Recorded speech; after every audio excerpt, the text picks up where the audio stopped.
Move along home! Allamaraine, and then three more. Allamaraine, if you can see Allamaraine, you'll come with me. See Allamaraine, you'll come with me. Allamaraine and count to 4. Allamaraine, then 3 more. Allamaraine, if you can see Allamaraine, you'll come with me. So, what's next? Hi, it's time to experience BiHnuchs in this, the Casual Trek Gamer Edition, brought to you by the Nerd and Tie Network and the Ktarian Game, currently reviewed 11 out of 10 everywhere it's been played.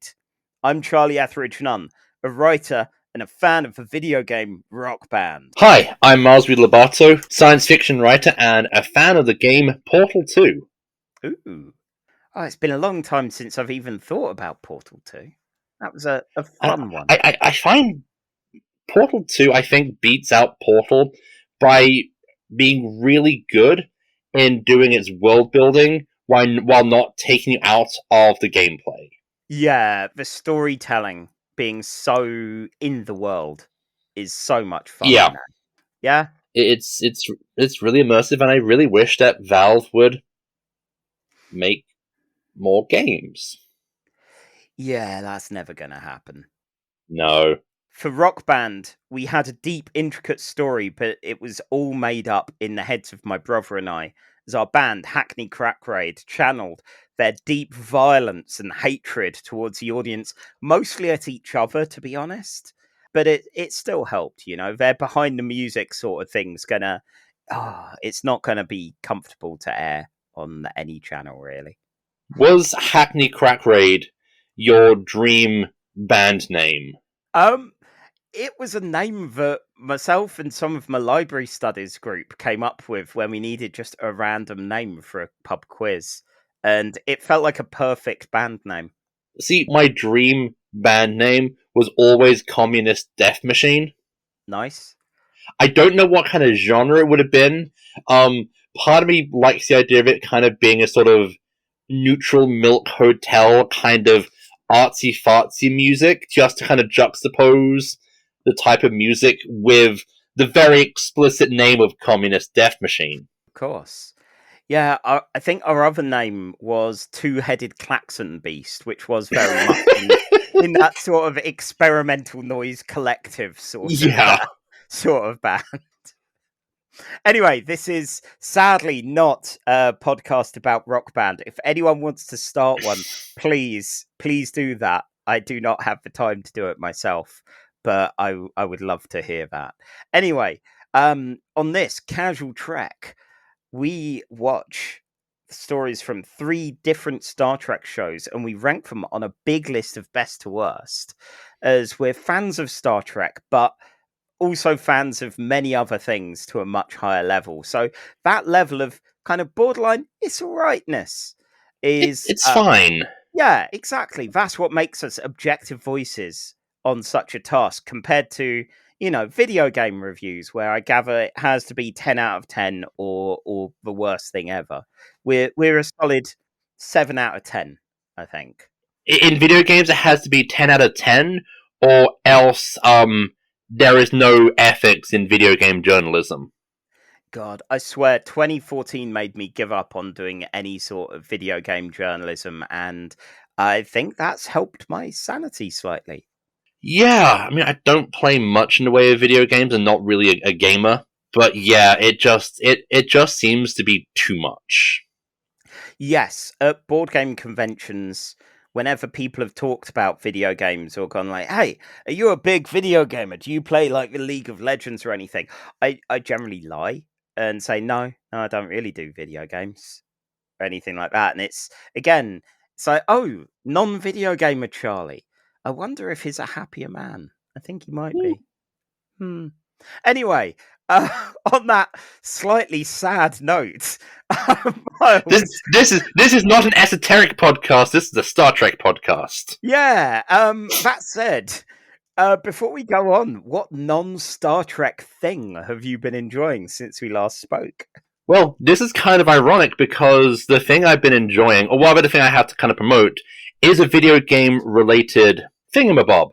Because earlier this week, I appeared on a live stream for a.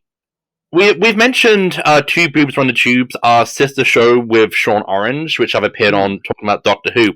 He and Vingaros are part of a show called Famicom Dojo, which is a video game related show. And Sean invited me on his stream to watch him and give him moral support while he played Zelda 2, The Adventure of Link on Nintendo Entertainment System. Oh, God.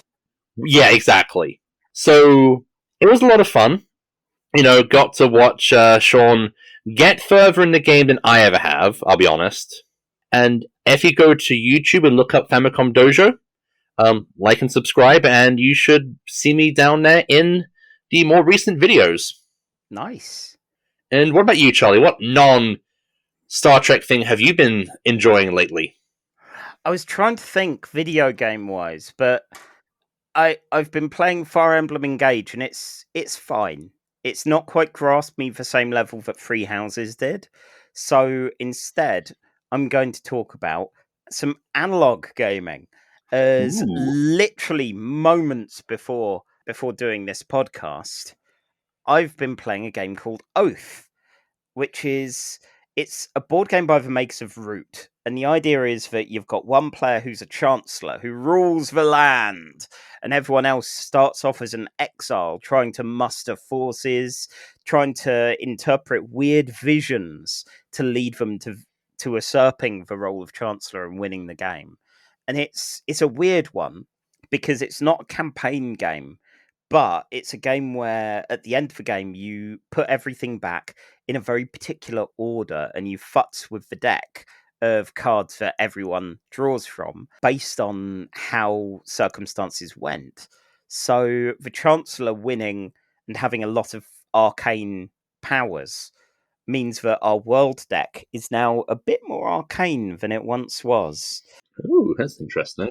Yeah, and all the locations, like there are weird edifices that have been built in some of them, and we've got this one card called Toll Roads, which has been in the game for the last couple of games, and has been basically the bane of my life, as it stops people moving without paying the Chancellor, who is asymmetrically more powerful than the rest of us. So we need to work together to bring them down. And it's a fascinating thing. It's a little fiddly, and given we play it once every 3+ months, remembering all of the little bits of it has been tricky. But hopefully, we're at a point where we'll be playing it more regularly and seeing how the story of our kind of chronicle of Empire and Exile continues. So yeah, it's been a nice one.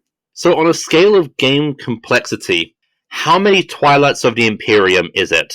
Oh, I'd say 0.4 of a Twilight Imperium. The game itself is very simple. It's more of a teardown that is so very specific that it makes it a little tricky. And the combat, we're still kind of getting used to a couple of games in, as there are a lot of conditionals. But it's nice. It's fairly nice and has a fun flow to it. Even if I spent most of the latest game kind of yelling at everyone to attack Emma because she was the Chancellor. She appreciated that, I'm sure. Yeah, fair enough. I've not played much in the way of board games, but I do remember that one evening I went over to your old apartment to play the Battlestar Galactica game. That was a lot of fun. I love that game. There's a kind of Lovecraft-themed sequel to it, which it's definitely been finessed, but if you want a nice long game that's co-op until it very much isn't, then the BSG version, it's sadly out of print, but it's a very good time.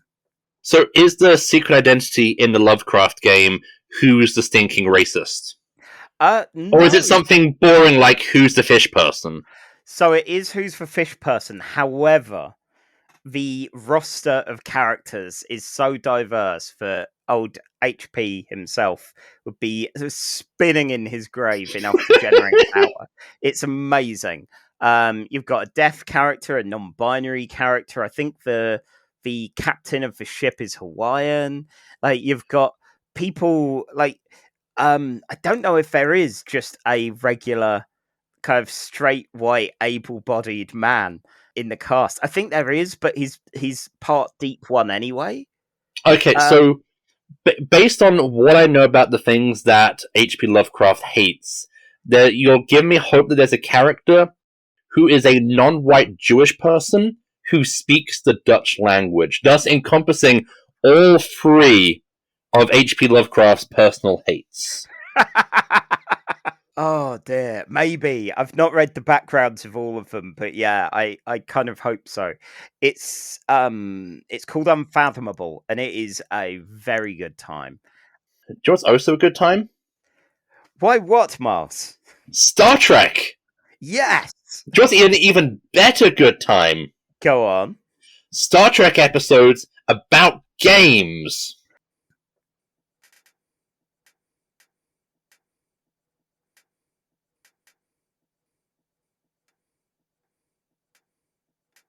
Time. Do you know what's also a good time? Why what, Miles? Star Trek! Yes! Just an even better good time. Go on. Star Trek episodes about games. Allamaraine, count to 4. Allamaraine, then 3 more. Allamaraine, if you can't see. Allamaraine, you come with me. So, our first episode today is The Game, which, guys, you just lost. And that's from Star Trek The Next Generation, Season 5, Episode 6, aired 28th of October, 1991. Teleplay by Brannon Braga, from a story by Susan Sackett, Fred Bronson, and Brannon Braga. Directed by Corey Allen. Now, the UK and US #1 hits, both crackers. The UK #1 was that power ballad classic, Everything I Do It For You by Bryan Adams. I've not even listened to it ahead of this, and it's been stuck in my head for days.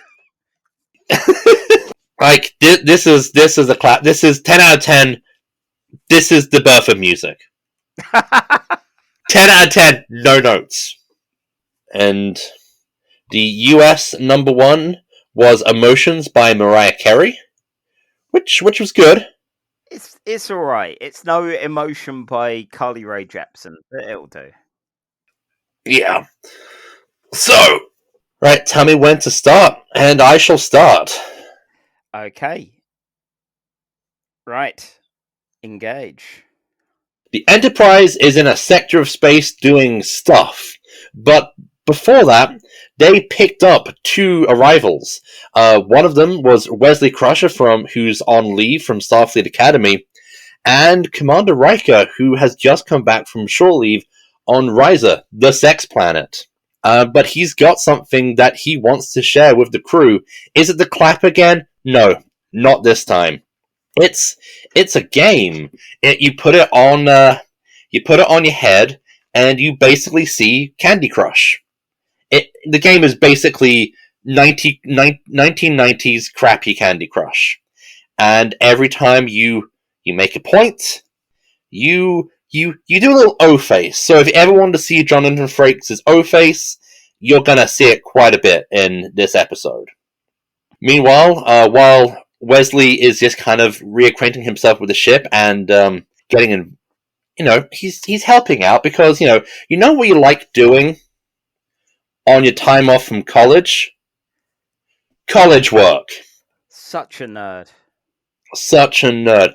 But he also meets another nerd who is Ensign Robin Leffer, who, they kind of spark it off. He's all, I'm about science and stuff, and she's like, yeah, I'm a maverick who plays by my own rules. I have a big book of them. 102 of them to be precise. And no, they're having like a little kind of, cute thing. Meanwhile, the game that Riker brought back with him is really popular. It's frighteningly popular. Like he is pushing everyone to play it. It's almost as if the game might just be really addictive. Meanwhile, Data is attacked by Riker, Troy, and Crusher, who promptly deactivate him, and thus rendering him unable to help. Well, Wesley starts getting kind of creeped out when he catches his mother playing the game, and she starts to really push it on him. She's pushing it like it's some kind of drug. Huh? Get it? Get it? Get it? Anyway, Wesley and Robin are now thoroughly freaked out, and they're doing some research on the game headset, and they find out that the game creates an addictive effect. Wesley goes, right, I'm taking this to the top, and he goes to Picard, but what he doesn't know is, oh no, they got Picard as well. He's also addicted to the game. And one by one, the crew is being just taken over by the game. And Wesley and Robin realize that the reason that Data was taken out is since he has no pleasure centers to affect, he is immune to the addictive brainwashing effects of the drug game. Sorry, did I say drug? Never mind. The Enterprise meets up with another ship, which is led by the alien who gave Riker the game in the first place, through pretending to seduce Riker to get him involved. And I guess they want to spread the game throughout Starfleet and the Federation, using the Enterprise to push it. All they have to do is track down Wesley, and they find him with Robin in Wesley's quarters playing the game. Oh no, they've been got. Oh wait, they're actually pretending to play using fake headsets, which they don't wear ever again, which seems like a bit of a giveaway that they're not on board. Robin goes down to engineering to try and work something out. Wesley has his own plans. He meets Robin in engineering, and it takes him about 5 seconds to realize, oh wait, she's been got. And everyone starts chasing Wesley throughout the ship. We get some nice Jeffrey Tubes action, but it's to no avail. Wesley is caught, and he's dragged to the bridge, and everyone kind of crowds over him to make him play the game, and so we can see Will Wheaton's kind of sad little O-face as he plays the game Clockwork Orange style. But thankfully, Data storms onto the bridge. It was all a diversion. Wesley was actually... no. Oh dear. Oh man. Oh, terrible. And yeah, God, Will Wheaton's sad little O-face sounds like a terrible name for a band. That's an emo band. Definitely. Right. Data. Right, start the timer. Data storms onto the bridge with a little flicky light, which warning.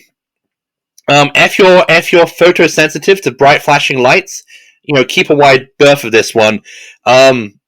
Data flashes everyone with the flicky lights, and that was enough to help break their addiction to the game. Everyone recovers, and they promptly tractor beam the alien ship to escort it to nearest starbase, having effectively saved the Federation on his half-term. Wesley, says goodbye to Robin and promises to keep in touch. But you know what? Having saved the Federation and pulled in the space of 40 minutes, I don't think it's going to last. The end. No. Oh, wow. Okay, a minute and a second. Charlie, I have a question for you. Oh? How much are you aware of the war against drugs as pushed by Reagan's White House in the 80s? And just the general puritanical attitude towards drugs in the US, which has been pushed as a way to incarcerate non-white people, shall we say. As an Englishman who has never lived or even visited the US, I am distressingly aware. Okay, good. Oh my god, this was... I remember loving this one. And yeah, it's interesting going back to it as an adult. Yeah. Technically, I think this might be our first Wesley-centric episode. Unless you count data lore where he was the only one noticing the obvious evil going on in lore. Yeah, that's fair. But yeah, just Miles, like, dude, yeah. is the video game making them come? I hope not, because that would just be really awkward in the workplace. It really would. Maybe that's what makes the game so addictive. It's not making them come, but it's just edging them really hard. Oh no. Yeah.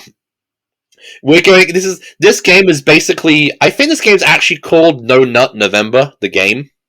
I mean, look, say all you like about the game. At least it doesn't have microtransactions or a season pass or anything like that. You know, it's free to play. Oh no! I think out of all the games we're gonna see in this episode, this is the least microtransactional. But you know that it was made using AI programming. Definitely. I have another question. Okay. Have Brannon Braga, Susan Sackett, or Fred Bronson ever played a video game? I think one of them has probably had like a really bad Tetris addiction on Game Boy for like a couple of weeks, and now it's enough to scare them off. But this feels like the most boomer Star Trek has gotten for a while on the show. These kids with their video games, they're addictive. They must be evil. But what if, instead of those damn kids playing their games, it was the adults? Ooh. Oh, that was... Ooh. See, the best part was when Dr. Crusher was trying to push the game on Wesley, thus, committing the one thing every parent should never do, which is try and be hip with the kids, because the kids won't appreciate it. I mean, if not for that, maybe he'd have tried it though. So that's true. I do have some questions. How do they get Geordie, who is blind, and I don't know if the game would work with the visor, and how the hell did they get Worf to play? Because Worf is the least fun person on that ship. God, yeah, he would hate the idea of having a nice bit of fun. I don't know, you'd have to lie to him. Look, here's some tedious busy work. Do it. Oh no, it's like, it helps your hand-eye coordination. I've heard that excuse for video games before. Hey, as someone that was diagnosed dyspraxic at 9, I was told, get this kid playing video games because it will help with the hand-eye coordination, and it's been an excuse I've used ever since. Fair enough. Yeah. It's stupid, but like, it's fun stupid. Yes, yeah, we're ragging on it for the Reaganomics kind of, like boomer ass mentality of the video game addiction and all that, but it that doesn't stop it being fun. No, like my one problem is like, this nearly worked. Like, this plan to topple the Federation pretty much would have worked if it weren't for those meddling kids. I mean, how many times has that been the case? Yeah, but an addictive video game, the Federation kind of deserves to fall if that's what nearly gets them.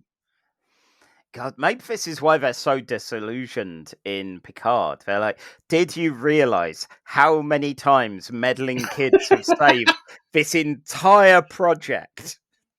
So was Wesley Crusher being in Starfleet the one thing that was keeping the Federation from collapsing? Oh God! And then he left, and then it was all downhill from there. Like no one's a kid getting into hijinks. Not to that level. I have an interesting theory. I think that the actors who have definitely partaken in some form of drug were very much more evident on screen than you had some extras who were who clearly have always said no, who are lying around like they were in a heroin overdose. And you got some who just like, yeah, I'm kind of stoned, man. I wanted to see more of like Picard being more out of it on video games. I felt that could have been done a bit more. Yeah. So you posited a theory to me that this is a story that Wesley tells people at Starfleet Academy. Yeah. To brag. Oh yeah, what did you do on your half term? Well, I just did work like a good nerd, but there was an addictive video game, and I stopped it. I saved the flagship. I saved all of Starfleet, and I pulled Ashley Judd. Thank you very much. Yeah, I think this is recounted. Maybe it didn't happen quite like this, but, you know, this is how Wesley would tell it before being, maybe not every syllable. Yeah. But maybe how it actually happened was Riker came back from Risa, and Picard goes, "How was Risa?" "Fine." "Did you get addicted to any video games?" "Yes." "Alright, go to the doctor." And then the entire plan collapsed within 5 minutes. But Wesley was like, I see some social clout. And I'm going to use it to my advantage, and I'm going to tell them that Picard patted me on the head and said that I was his real dad and everything. Yeah, and everyone applauded. Even Worf. Everyone applauded, even Worf. And I didn't pull anybody. No. Oh. Yeah, Leffler's an odd one. She's someone who's kind of stuck in the consciousness a bit. I know she was part of Peter David's whole New Frontier series for a while. Yeah, like, is she a one-time cat? Like, in a one-time, like, is this her one appearance in the show, or is she like a occasionally recurring character? Apparently, this is her second and last appearance. Oh, yeah. The Wesley Crusher kiss of death. Yes, yeah. It's there's another emo band name for you. Wow. Okay. Is any band based on Wesley Crusher going to be an emo band? And the sad thing is, maybe. He's far too nerdy for that. Like, not even emo nerdy. He would definitely be into math rock. Yes. I think he would definitely be math rock. Yeah. See, let's be honest. Wesley Crusher's favorite band is probably They Might Be Giants, which I've seen They Might Be Giants play live, so I can't argue with that. Yeah, that's fair. They're quite good. Right. So, with all that said, we have a giant list, and our game here is to place this episode somewhere on that list of best to worst. At the moment, we have DS9's Emissary in the number 1 spot. We have, let's see, around the midpoint, around their number 20, we have Genesis from TNG, where Barclay becomes a Spider-Man. And finally, at the very bottom, we have Enterprise's future tense, where nothing is executed well, and some interesting premises are wasted. So, with all of that, where do you reckon the game goes? Ooh, like... This was definitely a good TNG. It was, like, it's bad, but it's still fun. Yeah.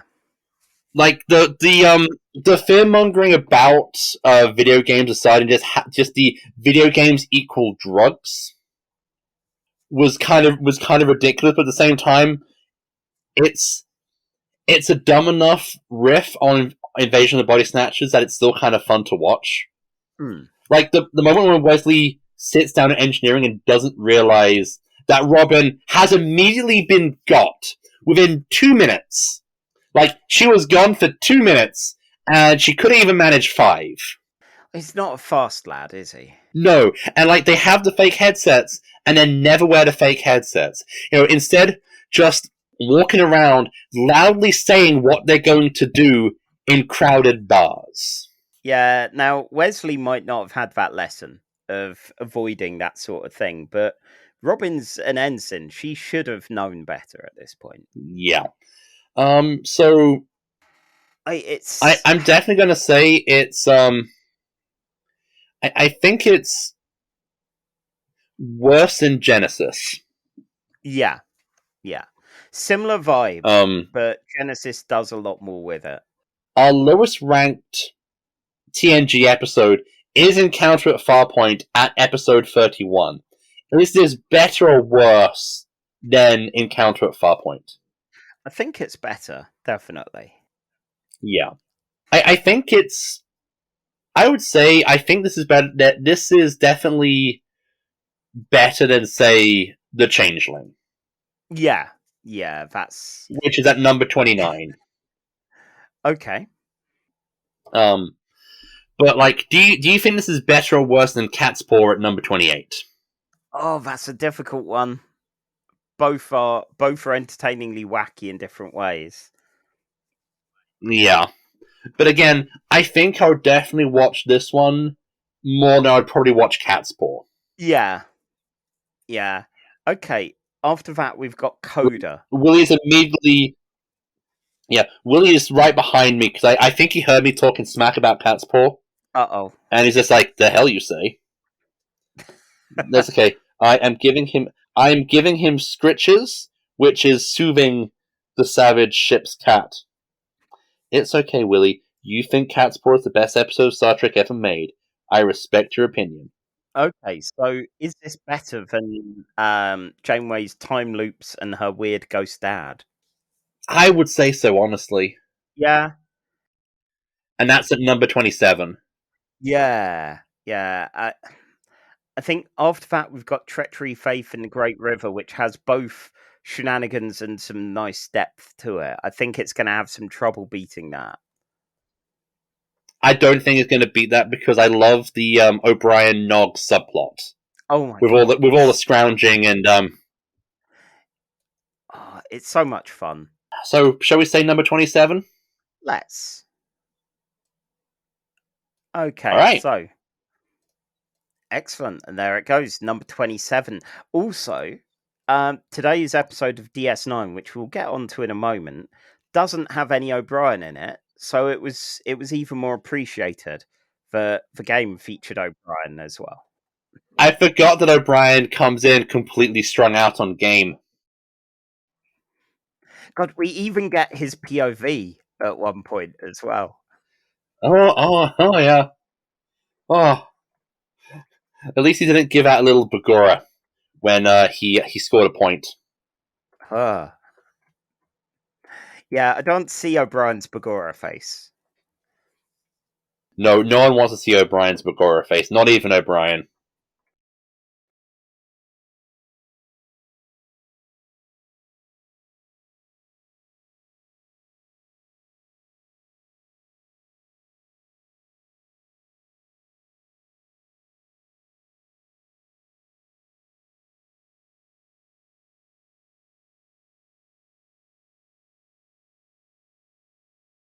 Ship. God, yeah, he would hate the idea of having a nice bit of fun. I don't know, you'd have to lie to him. You know, look, here's some tedious busy work. Do it. Oh no, it's like it helps your hand-eye coordination. I've heard that excuse for video games before. Hey, as someone that was diagnosed dyspraxic at 9, I was told, get this kid playing video games because it will help with the hand-eye coordination, and it's been an excuse I've used ever since. Fair enough. Yeah. This is it's stupid, but like it's fun stupid. Yes. Yeah, we're ragging on it for the Reaganomics kind of, like boomer ass mentality of the video game addiction and all that, but it that doesn't stop it being fun. No, like my one problem is like this nearly worked. Like this plan to topple the Federation pretty much would have worked if it weren't for those meddling kids. I mean, how many times has that been the case? Yeah, but an addictive video game, the Federation kind of deserves to fall if that's what nearly gets them. God, maybe this is why they're so disillusioned in Picard. They're like, did you realize how many times meddling kids have saved this entire project? So was Wesley Crusher being in Starfleet the one thing that was keeping the Federation from collapsing? Oh God! And then he left, and then it was all downhill from there. Like no one's a kid getting into hijinks. Not to that level. I have an interesting theory. I think that the actors who have definitely partaken in some form of drug were very much more evident on screen than you had some extras who were who clearly have always said no, who were lying around like they were in a heroin overdose. And you got some who just like, yeah, I'm kind of stoned, man. I wanted to see more of like Picard being more out of it on video games. I felt that could have been done a bit more. Yeah. So you posited a theory to me that this is a story that Wesley tells people at Starfleet Academy. Yeah. To brag. Oh yeah, what did you do on your half term? Well, I just did work like a good nerd, but there was an addictive video game, and I stopped it. I saved the flagship. I saved all of Starfleet, and I pulled Ashley Judd. Thank you very much. Yeah, I think this is recounted. Maybe it didn't happen quite like this, but you know, this is how Wesley would tell it before being maybe not every syllable. Yeah. But maybe how it actually happened was Riker came back from Risa, and Picard goes, "How was Risa?" "Fine." "Did you get addicted to any video games?" "Yes." "Alright, go to the doctor." And then the entire plan collapsed within 5 minutes. But Wesley was like, I see some social clout. And I'm going to use it to my advantage, and I'm going to tell them that Picard patted me on the head and said that I was his real dad and everything. Yeah, and everyone applauded. Even Worf. Everyone applauded, even Worf. And I didn't pull anybody. No. Oh. Yeah, Leffler's an odd one. She's someone who's kind of stuck in the consciousness a bit. I know she was part of Peter David's whole New Frontier series for a while. Yeah, like, is she a one-time cat? Like, in a one-time... Like, is this her one appearance in the show, or is she, like, a occasionally recurring character? Apparently, this is her second and last appearance. Oh. Yeah. The Wesley Crusher kiss of death. Yes. Yeah. It's there's another emo band name for you. Wow. Okay. Is any band based on Wesley Crusher going to be an emo band? And the sad thing is, maybe. He's far too nerdy for that. Like, not even emo nerdy. He would definitely be into math rock. Yes. I think he would definitely be math rock. Yeah. See, let's be honest. Wesley Crusher's favorite band is probably They Might Be Giants, which I've seen They Might Be Giants play live, so I can't argue with that. Yeah, that's fair. They're quite good. Right. So, with all that said, we have a giant list, and our game here is to place this episode somewhere on that list of best to worst. At the moment, we have DS9's Emissary in the number 1 spot. We have, let's see, around the midpoint, around their number 20, we have Genesis from TNG, where Barclay becomes a Spider-Man. And finally, at the very bottom, we have Enterprise's Future Tense, where nothing is executed well and some interesting premises are wasted. So, with all of that, where do you reckon the game goes? Ooh, like And this was definitely a good TNG. it was like it's bad, but it's still fun. Yeah. Like the fear mongering about video games aside, and just the video games equal drugs was kind of ridiculous. But at the same time, it's a dumb enough riff on Invasion of the Body Snatchers that it's still kind of fun to watch. Like the moment when Wesley sits down at engineering and doesn't realize that Robin has immediately been got within 2 minutes. Like, she was gone for 2 minutes, and she couldn't even manage 5.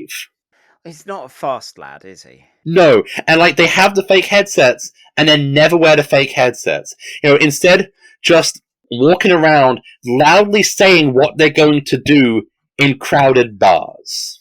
Yeah, now, Wesley might not have had that lesson of avoiding that sort of thing, but Robin's an ensign. She should have known better at this point. Yeah.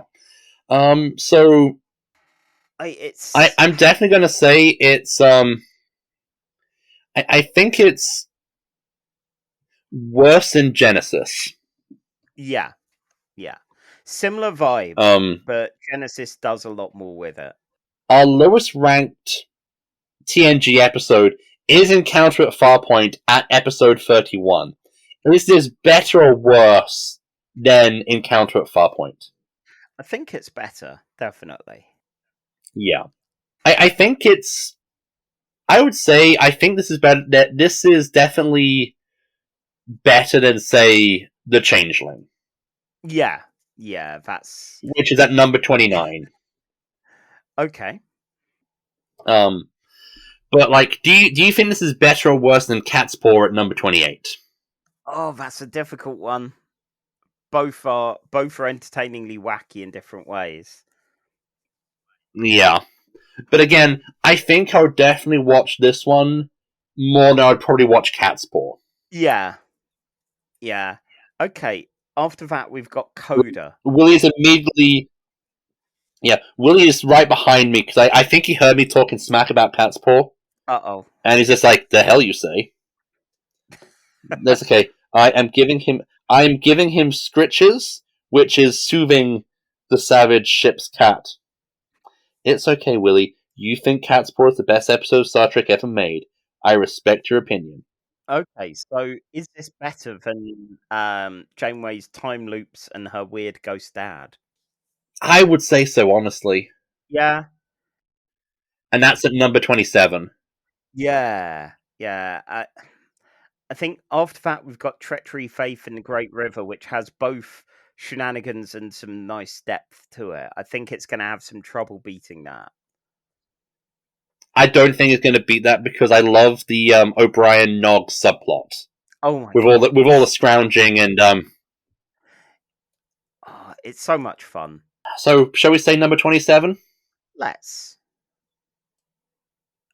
Okay, all right. So excellent, and there it goes, number 27. Also, today's episode of DS9, which we'll get onto in a moment, doesn't have any O'Brien in it, so it was even more appreciated. The game featured O'Brien as well. I forgot that O'Brien comes in completely strung out on game. God, we even get his POV at one point as well. Oh yeah. Oh. At least he didn't give out a little Bagora when he scored a point. Yeah, I don't see O'Brien's Bagora face. No one wants to see O'Brien's Bagora face. Not even O'Brien.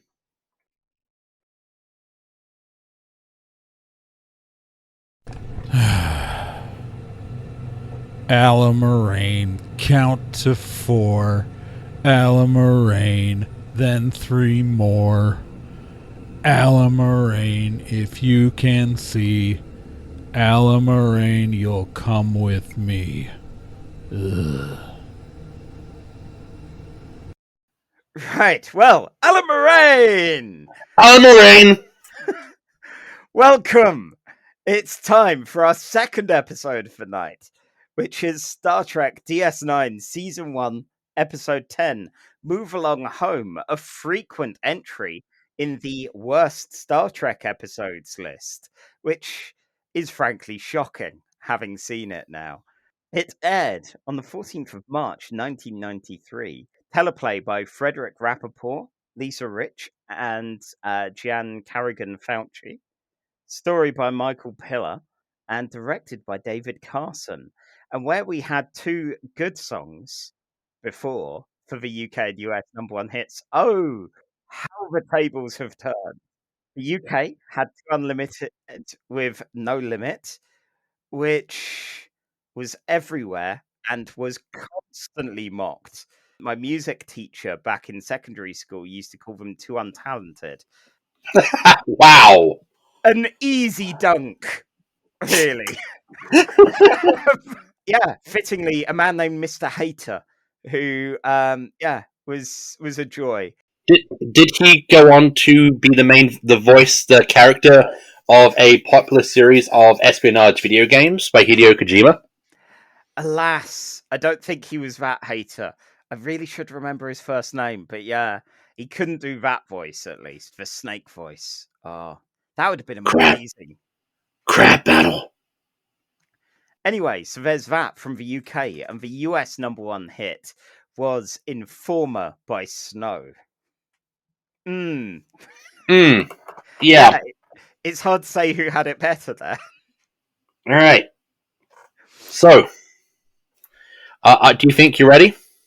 I think I might be ready to move along home. All right.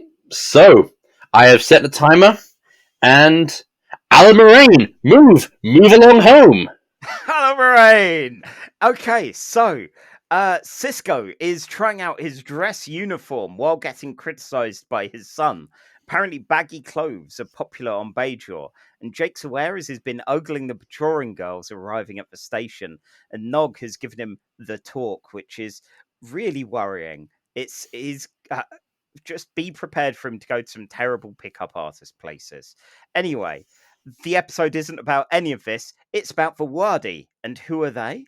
Well, there are people in the Gamma Quadrant who the Vulcans made first contact with, and they're arriving on DS9 for a bit of a tour. Cisco wants to dress the part, and he wants everyone to do likewise. Unfortunately, Bashir has fucked it up once again. He's misplaced his dress uniform, and just has to look like regular old Bashir, where everyone else has taken it, a bit seriously. The Wadi don't care. They arrive, and I've definitely played board games with all of these people at conventions and had distressing drunken late night conversations with a lot of them. They are not interested in pleasantries, but they want to play some games. They've heard Quarks is the place to be. I assume he has people pamphleting the whole Gamma Quadrant. And yeah, Quark's loving this. He does try to find out whether or not the Wadi care about money, because he doesn't want another Federation situation. And they seem to use some kind of barter, initially for breadsticks and for some foul-tasting juice. After that, Fallow, their leader, offers some gems, and Quark's a much happier man. Hours and hours pass in Quark's bar, and Cisco's propping up the bar, making sure the Wadi are all right, but he's fucking tired of it at this point. They've been incorrigible. They've been unable to stop playing games, to the point where Quark replaces the exhausted Dabber girl with a Frankie mate of his and cheats on the boards for Wadi lose. They are not impressed, and they summon a game of their own, a big weird triangular thing with some odd pieces on it called Chula. As all this happens, Cisco wakes up somewhere else. It's not the Hollow Suite. There's no computer responding to him. It's endless hallways, like a corridor-based version of the Cube from the film The Cube.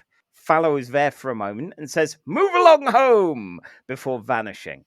There's some incredible screaming going on, and it turns out it's Bashir, who's trying to wake himself up and failing really badly because he ain't asleep. He's really here.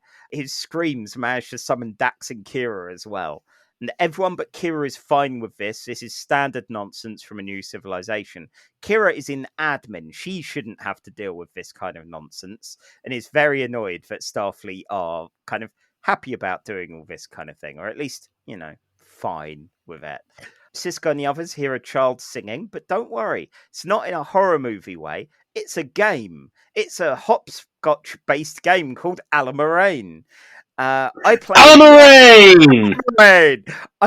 I play a lot of weird indie RPGs involving things like Jenga or repurposing a Cluedo board. I'm not phased by your game having to incorporate some sort of hopscotch round. I'm sure there are some LARPs that do that. They realise they have to copy the Illusory Girl's song and footsteps with it when she hops across the room. Sisko's the only one really putting his heart into it, though. The rest really should do better. Anyway, they complete it. They level up. Hurrah! Back in the Allamaraine! Back in the bar, Quark gets some money or some gems as a reward, and Odo pops by, sees the game going off, and the pair realise the 4 playing pieces in the game are the kidnapped crew. Best play a little bit safer here. The next level is a party with everyone laughing and drinking, and when the room is sprayed with some horrid choking gas, Bashir realises the drinks are an antidote. Challenge solved. Next level. Quark rolls poorly, but is rolling 4-sided dice, and we all know they are the worst of all of the dice. The next challenge involves some glowing lights, which chase everyone. They sense Bashir's innate weakness and whisk him away. Next up, Odo blows on the dice for luck and rolls sacrifice. One of the playing pieces must die, so 2 live, or they'll all die. Quark has a real breakdown at the prospect of actually killing someone through his actions, and Fallow says, "Don't worry, we'll roll randomly for it instead." Allamaraine! That's 5 minutes. Allamaraine! Allamaraine! You don't succeed. You go to 3rd Chula. Oh no, not 3rd Chula. Right, I am starting the stopwatch. Okay. And Allamaraine, move along home. Okay, let's bring it home here. So, yes, Quark's mini breakdown. And yeah, it's randomized who's going to be sacrificed. So even we, the audience, don't know who it's going to be. Back in the game, there's a distant noise of Bashir calling out to the others. It sounds a bit too competent, and yet they still fall for the illusion. They chase after him into a rocky cave, and Dax is injured by some rocks and asks to be left behind, but Sisko and Kira won't do that. The trio make their way deeper down into darker caves, more rumbling and shaking, and across some narrow ledges and almost to safety before rocks fall and everyone dies. A total party kill. I have done this before. It never feels good. Anyway, after all that, Sisko, Kira, Dax, and Bashir are all teleported back into the bar. They're alive. They're safe. It was a game. Of course they're safe. It was all just a game. Fallow suggests maybe one day they'll have a rematch and they might even win. When Quark realizes all of this was non-lethal, and, maybe if you'd have said that ahead of time, people would have had some fun with it rather than going through assuming they're going to be the cubed. Then, yeah, he senses business opportunity, chases after Wadi looking for licensing opportunities. And, yeah, there you go. That's it. Allamaraine! 1 minute, 39 seconds. Allamaraine! Yeah, this was a whole lot of nonsense. I think it manages to be dumber than the game. Somehow, yes. Yeah, this was a very dumb episode. And DS9 at this point is playing with TNG level things. It doesn't quite know what its unique selling points are. And it's not quite got the Ron Moore, it's going to be a little bit darker, a little bit more edge to it. So I think this is why people go, this is a bad DS9. And it may be a bad DS9, but it is some wacky hijinks. And if it was in the original series or TNG, I think people would give it a lot more credit. Yeah, that said, I don't think it would have been as much fun if it was a TNG episode. Yeah, Yeah, like I rag on Bashir for being obviously the worst at all of this and an incompetent, but he is still a favorite character of mine, partly because of that. Yeah, I love how Kira just has no fucks to give. Well, it's like crossover where anyone Starfleet is like, oh yeah, parallel universe, yeah, been there, done This is that. Tuesday. Exactly, and she's like, what the fuck? What the fuck is all of this? I shouldn't have to deal with this. I've got enough business filling in forms. I am clearly admin. This is not admin. No, none of this is admin. So yeah, I don't know if she'd have been a bit more receptive if she knew that it was non-lethal. I think she'd have been about the same. I think she'd be less infused. So yeah, it's a weird one, and yeah, I've definitely had slightly distressing drunken oversharing from people that look like Fallow in my time. I don't know how much you've been into conventions and seen your Fallow and Waddy type folks. I have seen some strange things at American anime conventions in the Midwest. I don't think I've seen glam forehead tattoos. Oh, I mean, okay. I've not quite seen the glam forehead tattoos, but I'm sure it's only a matter of time. So it feels like a bit of a LARP, maybe, a nice high tech one. Like you hear about, I don't know if you know much about the Norwegian LARP scene, but no. There's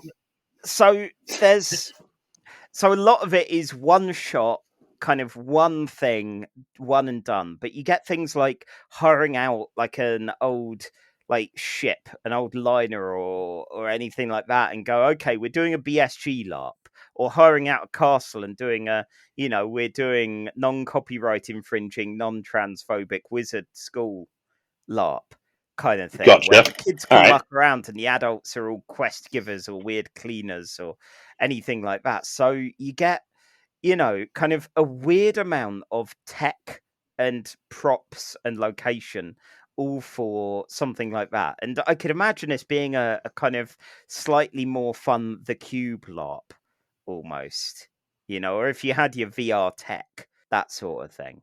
I mean, if so, it's a bit janky and a bit busted, because what were they going to do against the glowy lights, I liked your, I also followed the Canadian horror film Cube while watching the episode as well. Oh, it's a good fun one, The Cube. And while they couldn't go full The Cube with this, the moment that they were like, endless corridors, I was like, yes! Yes, you're The Cubing it! Sadly, they didn't Cube to hypercube it. Oh, you don't want a hypercube. Never hypercube. Okay, so the Starfleet officer who Odo talks to. Oh my god! Yes. According to Memory Alpha, is called George Primin. Yep. Who what a little turd.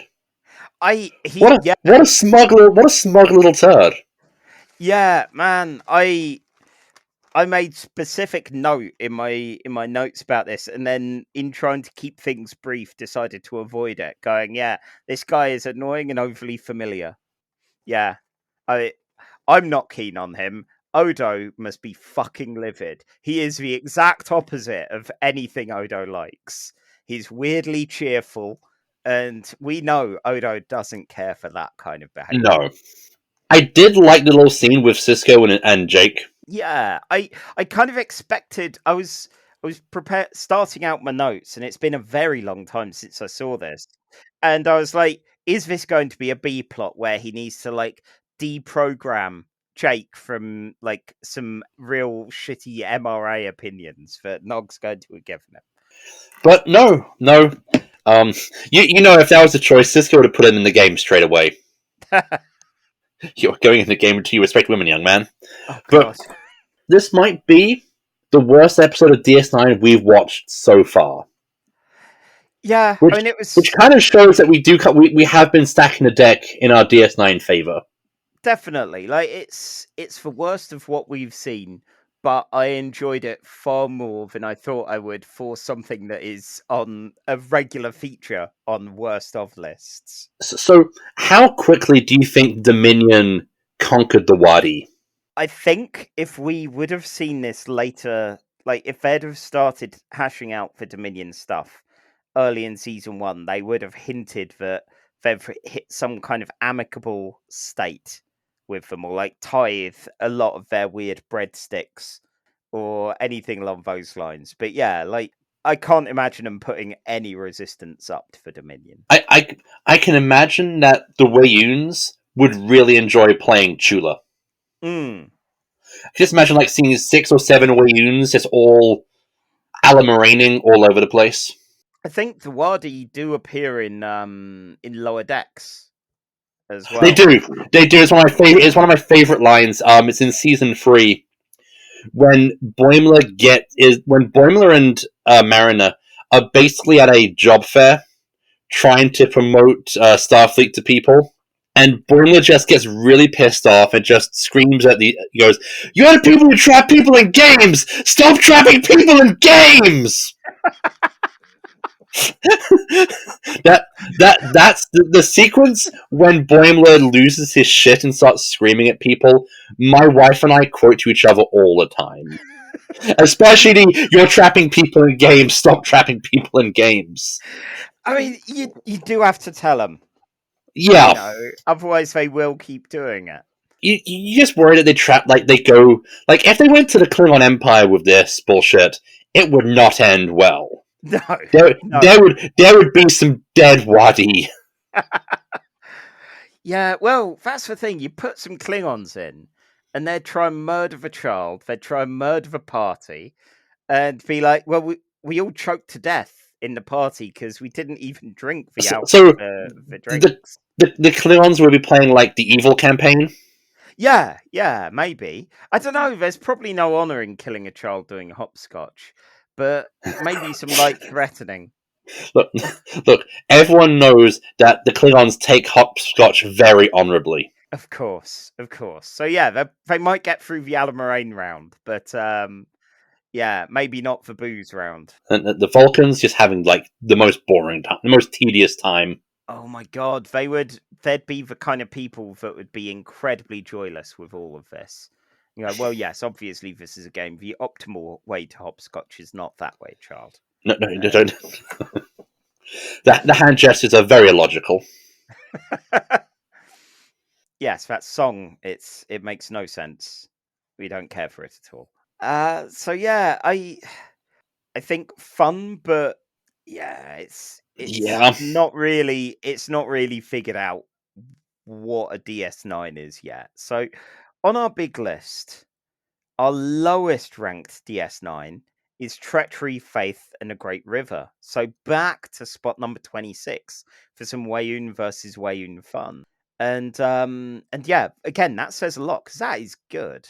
And you know, we have definitely stacked the list pretty positively so far, which is ominous for our future. Right below it, we have coincidentally just put The Game. Is this better or worse than The Game? I mean, as you said, this episode does crop up in the worst Star Trek of all time lists.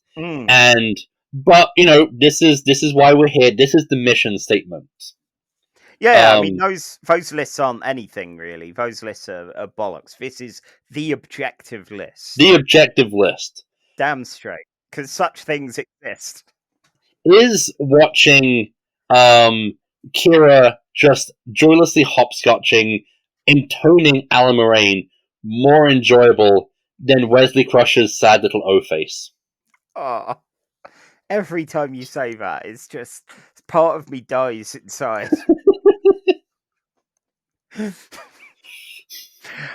Answer the question, Charlie. Title either. That can't. It's tempting, but Jesus. So watching them Allamaraining their way across, I did love that Avery Brooks was the only one putting any heart into it. Definitely, and he's gone on record as saying how much he hated it. Oh God, yeah, but like Avery Brooks is the kind of man who would still put energy into it. Oh Compared yeah, to, like especially since he has a he has a very clearly lovely singing voice. yes, yeah, where Um, it's like if I was trying to do a reading from a script or something with Kira, there it's like, oh no, can you sound flatter while doing this? no, I know we joke about how in Encounter at Farpoint you can actually see Patrick Stewart imagining his career dying in real time as we watch the episode progress. Mm. And I think you can kind of see that in Nana Visitor's voice expression as well. Like as she's hopscotch and she's thinking, "My career is over." Yeah. I think it is that difficult thing where I had about as much fun with both, but I think the performances were definitely, those guys had a good 5 seasons. Well, a good 4 seasons and change in TNG to kind of relax into the roles a bit, and it felt, even though there were some weird presentations of video game addiction in the game, I don't know, it does suffer from not quite being there yet. Yeah. So it's probably just about losing to the game. All right. Is this better or worse than Encounter at Farpoint? Oh god. Oh, the classic question about any Star Trek episode. What if the Wadi met Grappler Zorn and his prog rock band? Oh my god. Well, there you go, fanfic writers. There's a challenge for you. I mean, no, he'd use them for evil. Like, they're misguided. They're not great, but they're at least, they're not evil or selfish with it. They're about having a good time. Yes, yeah, and I feel he'd pervert that slightly. Yeah. Go, okay, can I do anything unscrupulous with this for my own profit? Do you need some kind of manager for this, for the game? I will give one shout out for acting in this episode, and that's Armin Shimmerman as Quark. Especially when he has his little breakdown. Yes. Oh, that breakdown was like realizing, Quark's, is probably inadvertently led to a death or two, and will do in the future as well. But yeah, he may be an unscrupulous person, but he's never had to deal with this sort of thing. Yeah. He's never had to weigh a life. I think it might be better than Encounter at Farpoint. To be honest, I think it might just because Encounter at Farpoint gives us some legendary cast members, but it doesn't necessarily give us some good acting, which puts it on a level with this. And the games here are very stupid, but no more stupid than Farpoint. So, shall we say number 32? Let's. So that's still, it's still a good high spot for DS9. For out of 42, soon to be 43, 32 out of 43, it's not great, but it's still not future tense, which is our worst ranking episode on the list so far. Yes. Allamaraine, count to 4. Allamaraine, then 3 more. Allamaraine, if you can see. Allamaraine, you'll come with me. But now, I believe, Charlie, it is now time to move along home for our third and final episode. Yes, it is difficult not just randomly shouting Allamaraine now, I realise. Allamaraine! Allamaraine! It's now time for the final episode of the night. Yes, and what are you bringing us for our final game of the evening? We have a Lower Deck Season 3, Episode 2, The Least Dangerous Game. I wonder if that's a reference. It aired 1st of September 2022. written by Garrick Bernard and directed by Michael Mullen. And the UK and US #1 hits for the UK, we had Afraid to Feel by LF System. It was good. I enjoyed it. Oh wow, this is a rare one where I actually forgot to check it out, so I'll have to keep an eye out for that one. And then we had in the US we had Super Freaky Girl by Nicki Minaj. Yeah. I'll say this about Nicki Minaj: she's no Ed Sheeran. Yeah. There you go. There's some faint praise. Like under Harry Styles, but above Ed Sheeran. Yeah. God, that Harry Styles one from the other week has still been in my head. That bloody thing Just annoys me. Mm. That we're never gonna get like a top 10 #1 hit for any of the modern episodes from bands that I like. No. Like I'm never gonna get to say, and then the US #1 hit was Training Montage by the Mountain Goats. Yeah. God, this is the terrible, two white guys in their late 30s, early 40s with a podcast thing to go. My thought was Mountain Goats with Foreign Object, but yeah. Oh. But this is not a Mountain Goats podcast. That exists. It's called I Only Listen to the Mountain Goats by the people who did Welcome to Night Vale, which is a not bad podcast. Wish I did more of it. But anyway, Charlie, since this is a animated episode at 25 minutes, do I get a full 5 minutes, or do I have to do it in difficult mode? Do you want to do it in difficult mode? I always want to do it in difficult mode. Okay. Because it has the highest risks, but also the biggest rewards. Wow. Okay. Allamaraine! Allamaraine! What are we talking for hard mode here? What do you want? Let's see. 2.5 minutes? Let's do it. Okay. And there we go. And press start to play. We open with a Klingon, General Martok, telling us to fight and die honorably. Is this real life? No! It's a game. It's Battle F's and BiHnuchs, a D&D style Klingon role-playing game, which is being played by our hero, the Lower Deckers. They are above a planet which is all about fitness, bruh, and they have some problems with their orbital elevators, thus making it impossible for people to get to and from the planet because the atmosphere prevents transporters being used. Mariner has to go and be briefed by Commander Quinn from Sliders. His name's Ransom, but he's played by Jerry O'Connell, so in my mind he's always Commander Quinn from Sliders. Fair. And she's kind of feeling... Right, in this season, she's trying to play more by the rules because this is her last chance in Starfleet. So she wants to make a good impression, but Ransom's very much, I want you to be early for the mission briefing, is starting to chase. Meanwhile, Boimler has found out that a Boylian crewmate he had, who was a bit of a screw-up, has made his way to the captaincy by stepping up in the correct situation, and he's starting to feel kind of bummed out because everything he's planned to kind of get to that point has backfired on him. Tendi says, hey, maybe you should just be more kind of open and just say yes more to people. And Boimler starts doing that.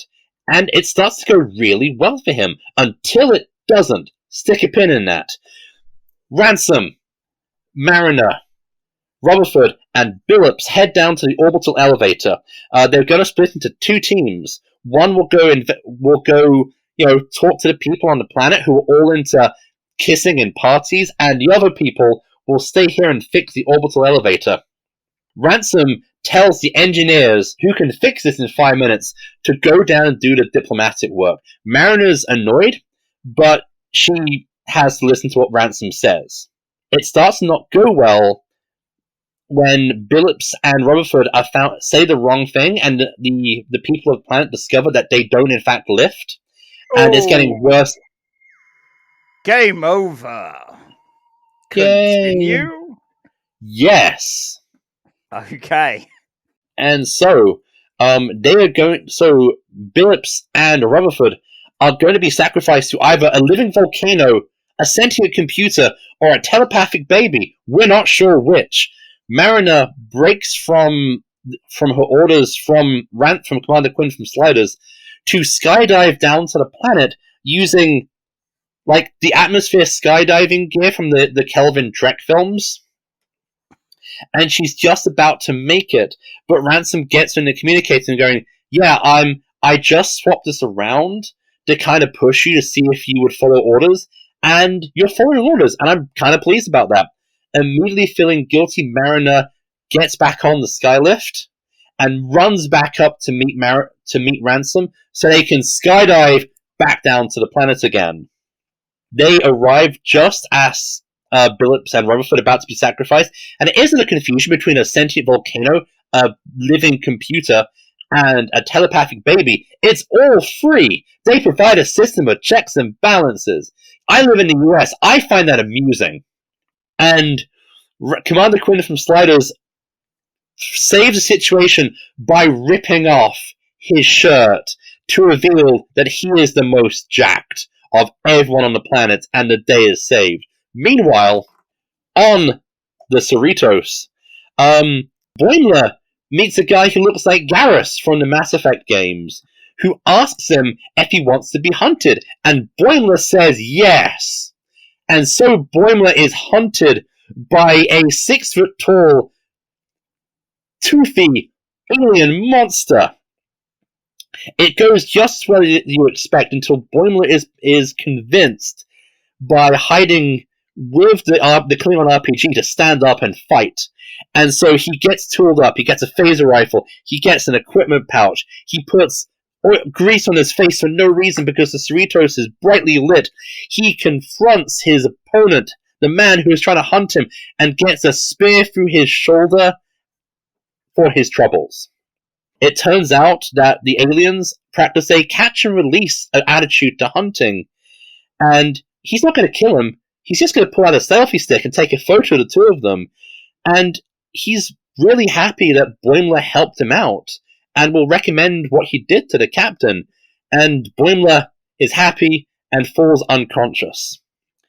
Both A and B plots meet up at the end, and while Mariner is kind of pissed at Commander Quinn from Sliders' attitude, Boimler realizes that it's good to kind of be a bit bolder, and he is going to be Bold Boimler from now on.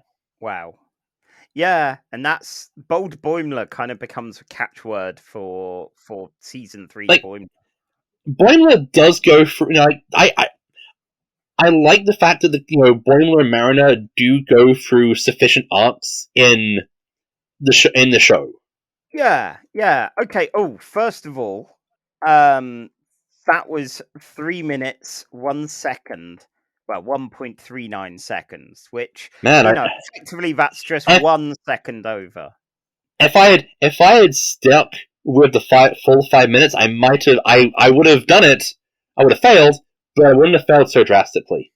See, now when I play Rock Band, while I've worked my way up gradually to become expert on guitar with a lot of things, I will bring it back down to hard mode, especially if I'm drinking, because I'm here for fun. I don't need to beat a video game. My esteem isn't there.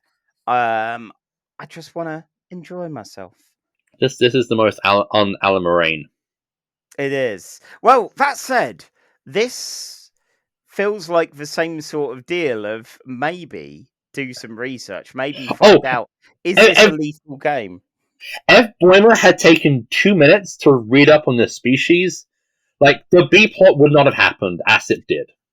Yeah, if he'd have asked Jeeves, then he would have been like, oh yeah, Crunch and his people, catch and release, nice. And it'd be like, okay, this is going to be mildly terrifying, but at least I'm not going to die. It doesn't help that Tendi, who's usually the kind of the most centered of the four of them, when he says yes, her reaction is, "What are you doing? Run! Run!" Yes. Yeah, that probably didn't help. I love the Tendi Boimler dynamic, and I wish we get it more in the show. Hmm. Like they have a nice little friendship, which it seems to be like the least weird out of like the main friendships. Yeah, I wonder if there's an amount of that as the reason why they're not put together as often. Maybe. Like Oh, and what? did you And notice that there is not just one game in this, but we get two? I did not. What was the second game? The second was DS9's own Springball. Yes, of course. I just wrote it down as Space Squash because I couldn't remember. But then had a quick look up to go, this is a thing, right? And it is apparently way more of a thing than I remembered at all in DS9. Oh, yeah, Springball. I love the I loved Boimler being in the Dirge band. God, yes. Dirge Band would be a terrible video game. What about oh God, what were those monks who were really popular in the 90s? Oh, like Gregorian Chant. There we go. Now Gregorian Chant Band. You'd have to have like online multiplayer for that because it's not a solo game.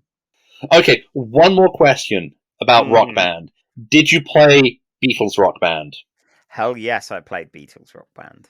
And were you the John, Paul, George, or the Ringo? I'm trying to remember now. What would happen would be my brother, my friend Andy, and I would get very drunk and pretty much do harmonies for a lot of it. Because the thing is, I'm not good at vocals. My brother tends to drum, and I tend to play guitar. But get enough drinks in us, and we'll actually try the singing, which is very good fun, but you get very self-conscious about. Yeah. So yeah, like to switch it up, but yeah, generally it's sticking to guitar for me. But no, I enjoyed this one. It's fun. Yes, yeah, it was a good fun one. I loved the orbital lifts. Like the visual of them was very cool. The Kelvin reference, it was like, yeah, fine, whatever. But remembering the animated series, like the old one, and how it managed to not only be incredibly low budget and incredibly cheap, but also present us with visuals you can't normally get in the TV shows. Yeah. And it's nice when you get that in the modern ones as well. So yeah, it was very interestingly done, even with an extremely wacky kind of planet, ultimately the wellness planet. How different are they from the ones from the place that tried to kill Wesley Crusher that time? So it's like, okay, they're obvious comedy planet, but we've had previous with this. Yeah, So that's fine. That's fine. We don't get as much telepathic babies in regular Trek, if I recall. Not as many, but still above a non. It's a non-zero amount. Yes, that's true. Yeah, and okay, so I'm gonna put the sound timer on myself as I quickly discuss Klingon D&D and D&D in general. Okay, so I'm going to apologize to everyone. Right, so this app-based GMing and all of that. This is something that people have warned about and worried about in the present day, going, oh no, like there was some fake news article about Wizards of the Coast want to have virtual GMs anyway and replace the GM as a thing. GMs are the ones spending most of the money, so no, they're not. But this kind of nonsense with your expansion packs to buy, this is exactly the kind of thing that I kind of expect the new version of D&D to go down. Yes, we want season passes. We want, microtransactions. They want to monetize the player base, which is why it feels less and less like actual role-playing games. And this, it was fun as a kind of app-based board game, but this wasn't an RPG that they were doing. Right. Anyway, minute over. It was basically the Star Trek VHS board game. Yes, yeah, there were some nice moments like that, and I enjoyed the Star Trek, the Klingon adventure board game. Sadly, we didn't get General Martok tell us to experience beige. No, that would have been wonderful. Yeah, and we didn't. Well, that's the thing. They were saying about an expansion allowing Gowron, which would have been great fun. Just imagine those mad staring eyes running a game for you. I don't think you could do it in. I don't think you can replicate those eyes in animation. God, no, not comfortably. No. What other expansions do you reckon there would have been for this game? Would they all be Klingon related? I don't know, because it's primarily a Klingon thing, so you'd probably mostly have that. But after they run out of the Klingon greats, I don't. I think you could have like your own continuing like series of adventures about how Worf is the best, but also the worst at Klingon. Oh God! Well, this is all a Ferengi knockoff anyway. So what do you think the Federation, or rather Starfleet, that they have intellectual property licenses? Oh God! Yeah, maybe they went with this because the Federation's lawyers are a lot more, on the ball. Because also, again, this is the stuff. This is the AI shit that you get warned about on Twitter. Yeah. Oh God. Wow. Yeah. I mean, personally, I was like, oh God, what would they have done? Yeah, maybe they'd brought back Kavok from the Klingon Adventure board game. Again, played by Gowron. But yeah, that kind of thing of okay, in this expansion, you are Klingons who are boarding Enterprise, which has been successfully conquered by Kavok, and now you've got to take him down for the honor of the Empire. Or like get the Duras sisters to have to deal with, because now there's two enemies, not just one. And yeah, the Klingons aren't going to press charges because their lawyers would be like, this is a dishonorable argument. Fuck it, they can do it. Oh, how about that? There's probably one about Vok from Discovery. Yes. Vok the albino is like the Drizzt Do'Urden of this Klingon role playing game. Oh God, no! Oh, not Drizzt. Well, where everyone's playing as Vok this time now.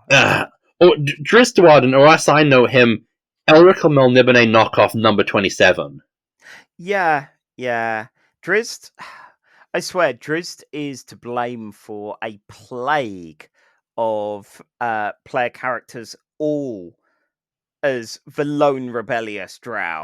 All apart from my mate Piers, who was like, yeah, this guy's a drow. Yeah, he uses twin swords and all that. But no, fuck a guy up. Like, this guy's still pure villain. It's all right. He's a proper drow. So, okay, I kind of respect that a bit more now.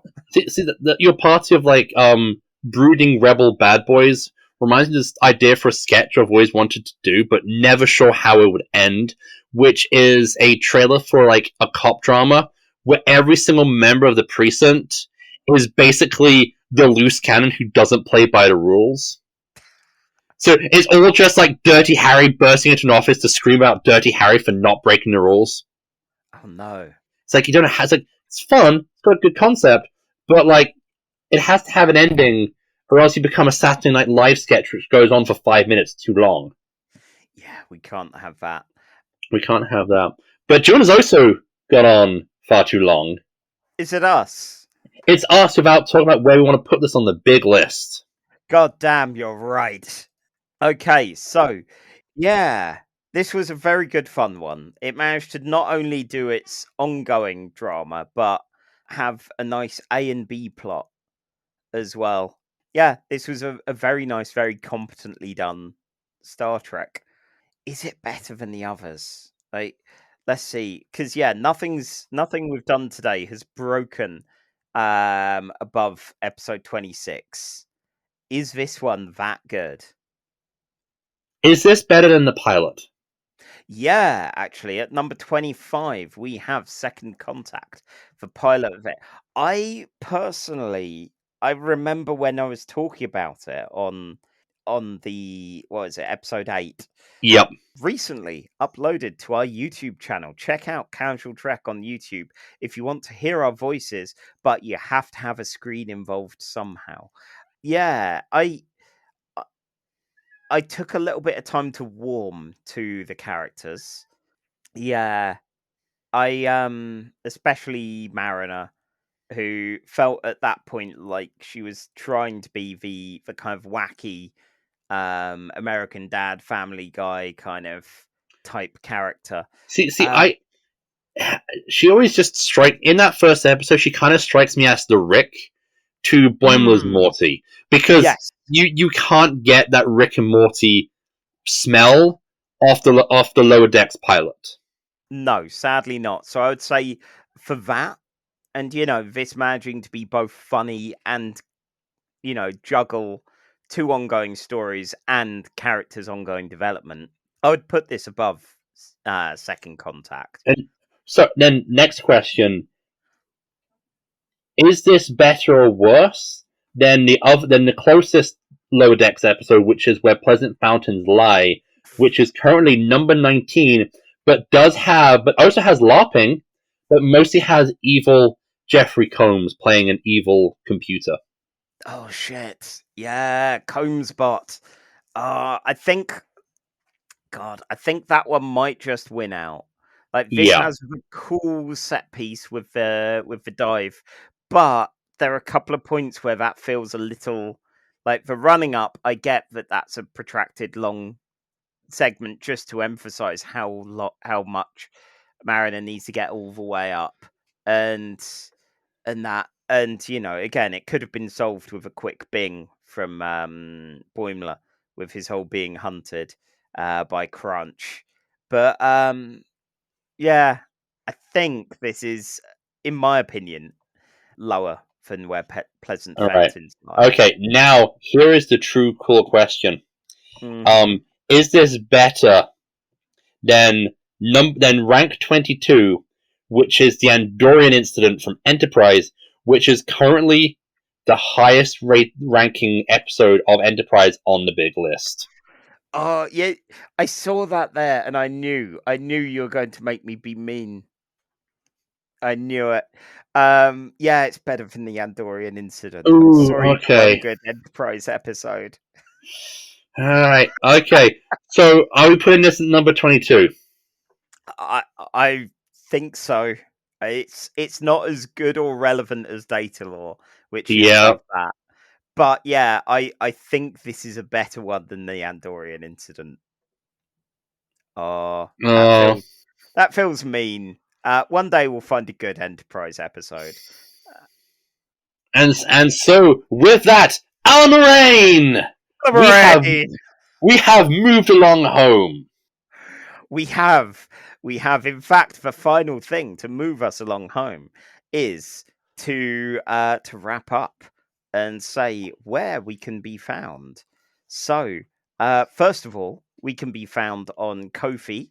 You can find that in the show notes. If you want to suggest an episode, even maybe a good Enterprise episode to prove to us it can be done, then go there, throw us a few gold pieces, and suggest an episode, and we'll add it to our list. We also have a Twitter account, which is at Casual Trek Pod. And we are, of course, fixtures on the Nerd and Tide Discord, where you'll see us having the occasional rant or rave about Picard Season 3. Speaking of which, Mars, where can we find you online? I believe you've been talking about Picard Season 3. I have been talking about Picard Season 3. I have been doing weekly reviews. The one for Episode 4 is not up yet because life. But that's currently on my blog, The Infinite Bookshelf, which is at Reed Lobato, that's one word, .wordpress.com. And you can also find me on the dystopian AI hellscape that is Elon Musk's vanity at Twitter, at @manmiles, all one word. And there we go. Yeah. So I can be found on faketales.com, where I'll be talking about RPGs and comics and things, including very soon, hopefully, the Kickstarter for Explosion High Issue 2. So that's all very exciting. And yeah, I'm also on Twitter for my sins until I work off whatever karmic horrors that I've done, and transcend the next phase of Chula. I am at Charlie_EN there. So next time we're doing something a little special, given we've been witnessing some fun games here. We're going to play a nice choose your own adventure Star Trek next time with Voyage to Adventure. How many times will I die in that? It's quite a few, as it turns out. It was quite a few. It was. But like with Chula, in the end, it was all a game. There was no threat. And thus, to play us out, I will say once more, Allamaraine! Allamaraine! Out of that, live long, go to a Starfleet, and have an Allamaraine. Casual Trek is part of the Nerdentine network, and you've heard a bunch from Allamaraining. In order, they are Charlie Etheridge Nunn and Miles Reed Lobato, both from Casual Trek, Sean Corse from Two Boobs with the Tube, The Meat Grinder, and Famicom Dojo, Trey Dawn from Nerd and Tie, BS3 Witchcraft, On This Day with Trey, Stormwood and Associates, and The Meat Grinder. Celeste Startwin from the Nerd and Tie podcast, Celeste is Best, Stormwood and Associates, and The Meat Grinder. Not Allamaraining today is my brother, Alfred Etheridge Nunn, who made the opening theme tune, which Miles and I trampled all over with our Allamaraine. Sorry, bro.